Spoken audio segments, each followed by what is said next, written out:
आइए बेटा हम देखते हैं कि किस तरह से अल्कोहल का ये केमिकल प्रॉपर्टीज जो बची हुई थी पिछले लेक्चर से, उन केमिकल प्रॉपर्टीज के बारे में हम यहाँ पर डिस्कस करते हैं। तो उसमें से सबसे पहले इस वीडियो में हम एक केमिकल प्रॉपर्टी देते हैं, ऑक्सीडेशन ऑफ अल्कोहल।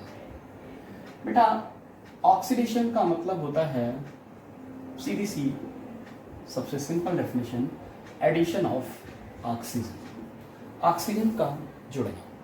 तो होता क्या है कि जब किसी अल्कोहल का एसिडिक मीडियम या फिर हम बोलें एसिडिक अल्कोहल या potassium dichromate plus H2SO4 acidic हो जाएगा की प्रेजेंस में, पोटेशियम डाइक्रोमेट और कंसंट्रेट H2SO4 की प्रेजेंस में जब हम अल्कोहल का क्या कराते हैं, ऑक्सीडेशन कराते हैं, तो हमें क्या मिलता है, एल्डिहाइड मिलता है। क्या मिलता है, एल्डिहाइड। और साइड प्रोडक्ट के रूप में वाटर रिमूव हो जाता है। ठीक है, आइए देखते हैं। ये मैंने CH3CH2OH लिया। CH3CH2OH का हमने ऑक्सीडेशन करवाया इन the presence of K2Cl2O7 and concentrate H2SO4 की प्रेजेंस में। तो कंसंट्रेट H2SO4 की प्रेजेंस में ऑक्सीडेशन कराने पर अल्कोहल क्या देते हैं, एल्डिहाइड देते हैं। तो ये एसिटल्डिहाइड बन जाता है, एसिटल्डिहाइड बन जाता है।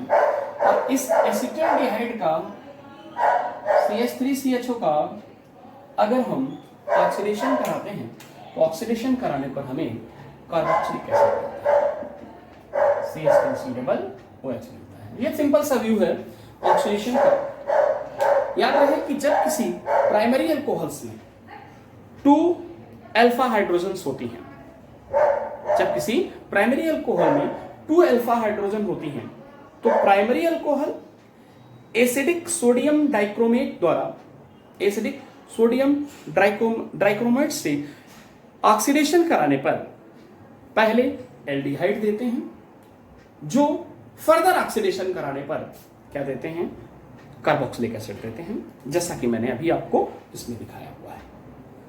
ठीक है, अब देखिए यहां पर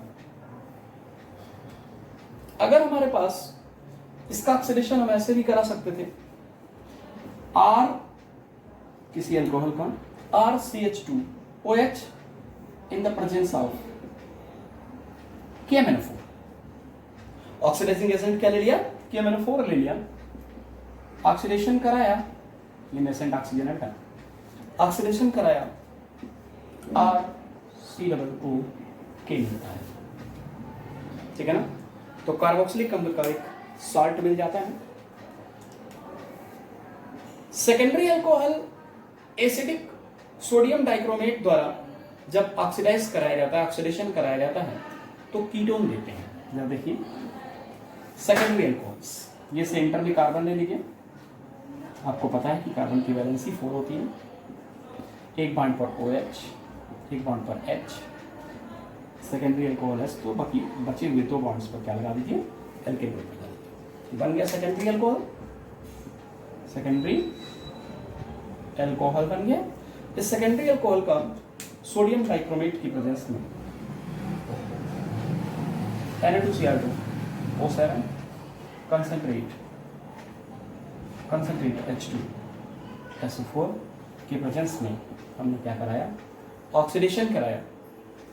तो देखिए ये जो 2 बॉन्ड पर एल्किल ग्रुप था, मतलब CH3 था, वो CH3 तो रहेगा ही रहेगा, यहां पर क्या आ जाएगा, तो ये क्या बन गया, दिस इज द एसीटोन, एक तरह का कीटोन है, और आपका वाटर बाहर निकल गया। तो सेकेंडरी अल्कोहल का ऑक्सीडेशन कराने पर हमें क्या मिलता है, हमें क्या मिलता है बेटा, कीटोन मिलता है। ठीक है, अब देखिए नेक्स्ट कि अगर हम किसी कीटोन का ऑक्सीडेशन कराएं तो कीटोन बहुत ही कठिनाई के साथ, ठीक है ना, कीटोन बहुत ही कठिनाई के साथ क्या देते हैं, ऑक्सीकृत होते हैं। ये ऑक्सीकरण करने पर कार्बोक्सिलिक एसिड देते हैं जिसमें number of the carbon atoms alcohol से कम होती हैं। आइए देखते हैं।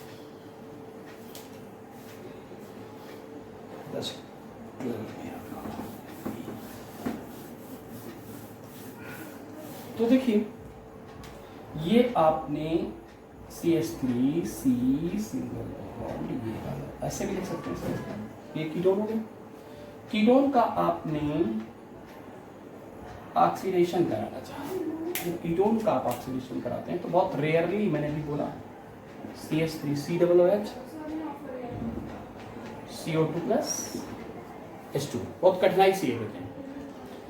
इसी तरह से जब आप टर्शरी अल्कोहल को लेते हैं तो टर्शरी अल्कोहल्स में क्या होता है, सेंटर में कार्बन जिसकी तीनों वैलेंसीज पर OH ग्रुप, एल्किल ग्रुप और ये OH चौथी वैलेंसी पर। इसका जब आप ऑक्सीडेशन कराते हैं तो ऑक्सीडेशन कराने पर आपको R मतलब और ये C डबल बॉन्ड, मतलब ये क्या मिल गया, एक कीटोन मिल गया, ठीक है ना, और साथ में एक R इसका जो था वो कार्बोक्सिलिक एसिड में चेंज हो गया। तो इस तरह से आपको CO2 और 5H2O भी और साथ में CO2 के 3 मोल्स मिल जाते हैं। बैलेंस करने के लिए ऐसा सब करना पड़ा। तो इस तरह से कीटोन देता है कौन, टर्शरी अल्कोहल्स की ऑक्सीडेशन से। नेक्स्ट अब हम बात करते हैं बेटा डिहाइड्रोजिनेशन की। डिहाइड्रोजिनेशन, आइए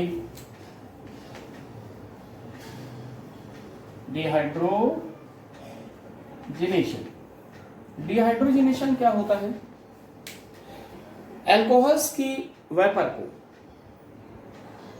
300 डिग्री सेंटीग्रेड पर हीट करते हैं, ठीक है ना, और उन्हें उसकी जो वेपर निकलती है उसे कापर पर फ्लो आउट कराते हैं, कापर पर गिराते हैं, जिससे क्या होता है, प्राइमरी सेकेंडरी टर्शरी अल्कोहल्स में आप डिफरेंशिएशन कर पाते हैं, आप उनको डिफरेंशिएट कर पाते हैं। मैंने क्या बोला, देखिए CH3 CH2OH को हम कॉपर मेटल के ऊपर इसकी जब वेपर बनती है 300 डिग्री सेंटीग्रेड पर गर्म हीट करेंगे तो इसकी वेपर बनेगी और ये वेपर कॉपर मेटल के ऊपर फ्लो कराई जाती है, जिससे CH3 CHO मिलता है और डिहाइड्रोजिनेशन मतलब रिमूवल ऑफ हाइड्रोजन है, तो हाइड्रोजन रिमूव हो रहा है। ये होता है कब, जब हमने ये क्या लिया, एथिल अल्कोहल, और एथिल अल्कोहल एक प्राइमरी अल्कोहल है, क्लियर, एथिल अल्कोहल एक प्राइमरी अल्कोहल है। तो एक तो ये तरह से रिएक्शन मिलती है। दूसरी, अगर हमारे पास सेकेंडरी अल्कोहल है तो डिहाइड्रोजिनेशन होता है कैसे, देखिए ये सेंटर में कार्बन जिसकी 4 वैलेंसीज, एक बांड पर OH तो अल्कोहल हो गया, एक बांड पर H और बाकी की वैलेंसीज पर कोई भी एल्किल ग्रुप, तो ये बनता है सेकेंडरी अल्कोहल। इस सेकेंडरी अल्कोहल का हम क्या कराते हैं, कॉपर मेटल के ऊपर 300 डिग्री सेंटीग्रेड पर हीट करते हैं। हीट करने पर आपको क्या मिल जाता है, ये कीटोन मिलता है। क्या मिलता है, कोई कीटोन मिलता है और हाइड्रोजन बाहर निकल जाता है। दूसरा ये मेथड। इसी तरह से टर्शरी अल्कोहल्स का बेटा इसी तरह से टर्सरी अल्कोहल का हम क्या कराते हैं, इसी तरह से टर्सरी अल्कोहल का कराते हैं। तो देखिए एक और बचा है टर्सरी अल्कोहल, डिहाइड्रोजनेशन किसका, टर्सरी अल्कोहल्स का। तो थर्ड टाइप की रिएक्शन, ये सेंटर में कार्बन, एक बॉन्ड पर इसके OH लिया, बाकी की वैलेंसी पर क्या ले लिया, एल्किल ग्रुप ले लिया। तो this is the tertiary alcohol. इस टर्सरी अल्कोहल्स को 300 डिग्री सेंटीग्रेड पर हीट करके कापर पर फ्लो कराते हैं, इसकी जो वेपर बनती है। तो जब हम इसे कापर पर फ्लो कराते हैं तो आइसो ब्यूटिलीन मिलता है। कैसे, ये CH3 सपोज दैट, ये सेंटर कार्बन, दूसरा CH3 डबल बॉन्ड CH2 और side product water, side product water. तो इसे बोलते हैं आइसोब्यूटिलीन, आइसोब्यूटिलीन। तो ये आइसोब्यूटिलीन मिल जाता है। इस तरह से प्राइमरी, सेकेंडरी और टर्सरी अल्कोहल्स में हम देखते हैं इनका डिहाइड्रोजनेशन कराने पर प्राइमरी अल्कोहल से एल्डिहाइड, सेकेंडरी अल्कोहल से कीटोन और टर्सरी अल्कोहल से आइसोब्यूटिलीन मिलता है। इसी तरह से एक और केमिकल प्रॉपर्टी हमारे पास यहां पर बचती है, reaction with aldehydes, reaction with aldehydes. आइए देखते हैं। रिएक्शन विद एल्डिहाइड्स, एल्डिहाइड के साथ रिएक्शन, ये RCHO लिया, इसकी रिएक्शन R-OH मतलब अल्कोहल के साथ कराई। तो जब हमने अल्कोहल के साथ HCl की प्रेजेंस में रिएक्शन कराई तो हेमी एसीटल मिलता है। RCH, ध्यान देना, RCHOR का होल ट्वाइस प्लस H2, इसे कहते हैं हेमी, सॉरी RO नहीं, ये पहली बार, ये फाइनल प्रोडक्ट मैंने लिख दिया। आपको मिलता है RCHOH ब्रैकेट के बाहर OR-, और इसका फर्दर अल्कोहल के साथ हम जब ऑक्सीडेशन कराते हैं, रिएक्शन कराते हैं, तो आपको मिलता है RCHOR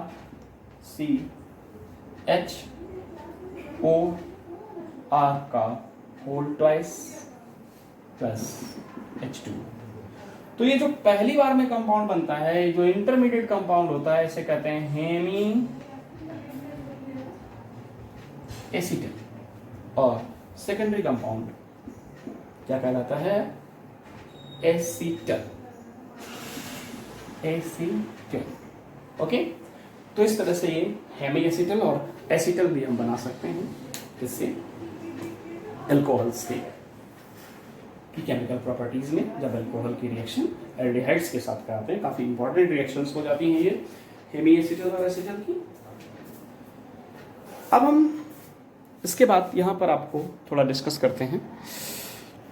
देखिए बेटा, टेस्ट ऑफ अल्कोहल्स में हम लोग सबसे पहले ऑक्सीडेशन मेथड की बात करते हैं। जैसा कि मैं रिएक्शन में बता भी चुका हूँ कि अगर किसी प्राइमरी अल्कोहल्स का आप ऑक्सीडेशन कराते हैं, ठीक है ना, तो ऑक्सीडेशन कराने पर आपको एल्डिहाइड मिलता है, और उस एल्डिहाइड का फर्दर ऑक्सीडेशन कराने पर आपको कार्बोक्सिलिक एसिड मिलता है। क्लियर? इसी तरह से किसी सेकेंडरी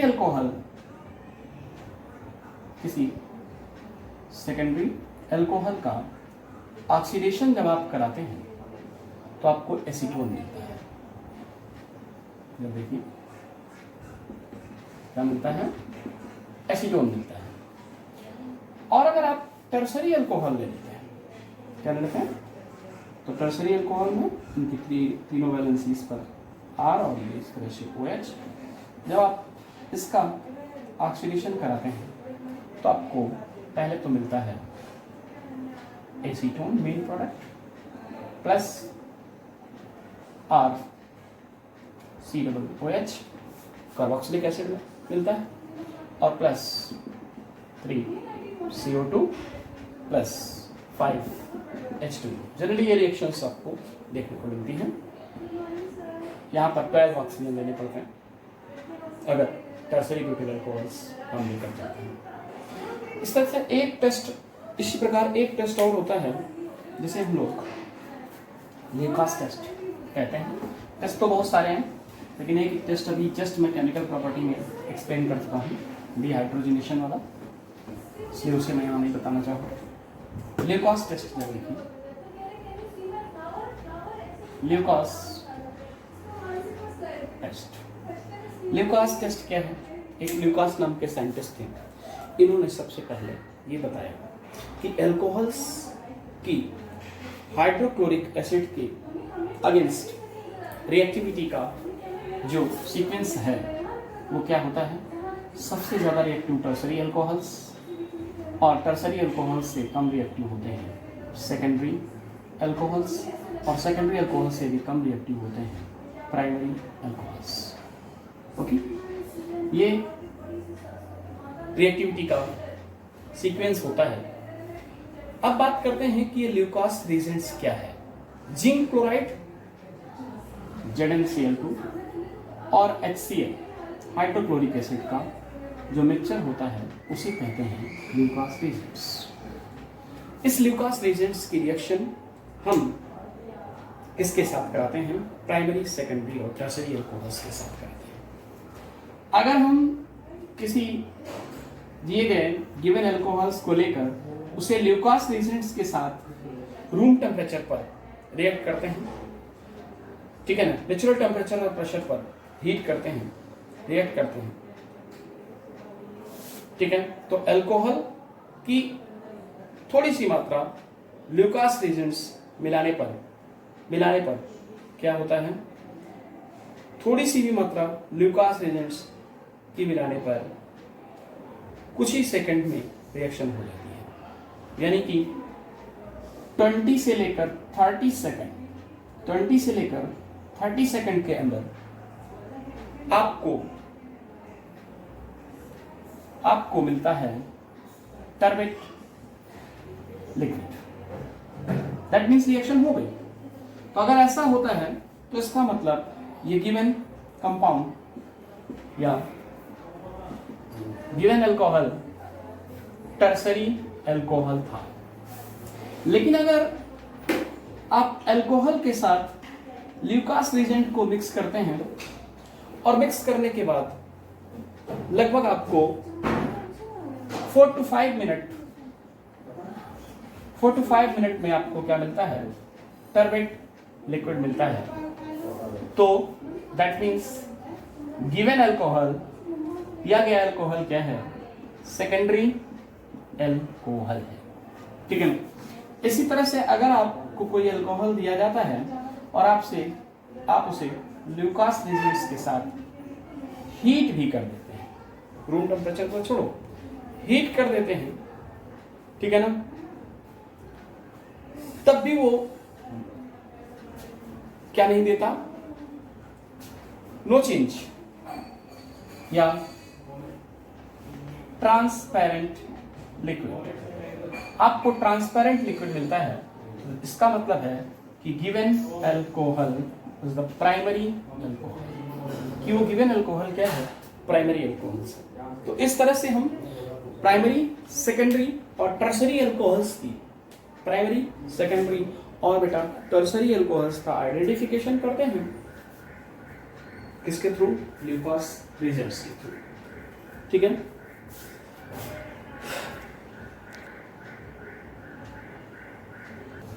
आइए बेटा, यहाँ पर हमने विक्टर मेयर टेस्ट को आपको बताया है। विक्टर मेयर टेस्ट में क्या होता है कि जब हम प्राइमरी अल्कोहल, सेकेंडरी अल्कोहल और टर्सरी अल्कोहल्स को डिफ्रेंशिएट करना चाहते हैं तो उसे सबसे पहले तीनों अल्कोहल्स को अलग अलग टेस्ट ट्यूब में लेकर उसे रेड फास्फोरस और आयोडीन के साथ रिएक्ट करते हैं। तो प्राइमरी अल्कोहल एल्किल आयोडाइड्स बनाता है, सेकेंडरी अल्कोहल्स भी आयोडाइड बनाता है, लेकिन ये सेकेंडरी आयोडाइड्स होते हैं, यहाँ पर टर्सरी आयोडाइड बनते हैं। ठीक है, इसकी reaction silver AgNO2 silver nitrate के साथ कराते हैं, नाइट्राइट के साथ AgNO2 के साथ कराते हैं, तो हमें क्या मिलता है, एल्कोहल्स के नाइट्राइट मिल जाते हैं, एल्कोहलिक ग्रुप हट जाता है, आयोडाइड्स के नाइट्राइट्स मिल जाते हैं, आयोडीन को रिप्लेस कर दिया जाता है NO2 ग्रुप के थ्रू। ये फर्दर जो भी ये प्रोडक्ट हमें मिलते हैं, इनकी रिएक्शन हम नाइट्रस एसिड के साथ, नाइट्रस एसिड HNO2 के साथ कराते हैं।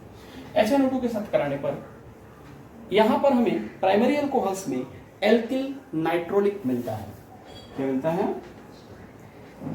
एल्किल नाइट्रोलिक मिलता है।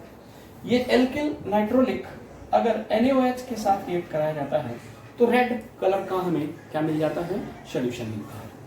ठीक इसी तरह से यहां पर सेकेंडरी अल्कोहल में स्यूडो नाइट्रोलिल कंपाउंड मिलता है, स्यूडो नाइट्रोलिक कंपाउंड मिलता है, जो NaOH के साथ रिएक्ट करने पर ब्लू कलर देता है। NaOH प्लस ईथर के साथ रिएक्ट करने पर ब्लू कलर का सॉल्यूशन देता है। यहां पर कोई रिएक्शन नहीं होती है HNO3 के साथ रिएक्ट करने पर, बाकी सब कुछ सेम करते चले आए। HNO2 के साथ रिएक्शन करने पर कोई रिएक्शन, नो रिएक्शन नहीं होती, जैसे NaOH के साथ रिएक्ट करने पर आपको एक कलरलेस सॉल्यूशन मिलता है, कलरलेस लिक्विड मिलता है। तो ये प्रूफ करता है कि कलरलेस लिक्विड टर्सरी अल्कोहल्स है, जबकि ब्लू कलर का जो सॉल्यूशन, जो लिक्विड मिलता है वो क्या है, वो सेकेंडरी अल्कोहल है। और रेड कलर का जो आपको सॉल्यूशन मिलता है, रेड कलर का जो लिक्विड मिलता है, वो ये प्रूफ करता है कि वो प्राइमरी अल्कोहल है। तो इस तरह से हमारे टेस्ट ऑफ अल्कोहल, यहां से जो भी तीन टेस्ट ऑफ अल्कोहल्स थे आपके सिलेबस में, वो मैंने फिनिश किए। ठीक है ना, इसी नोट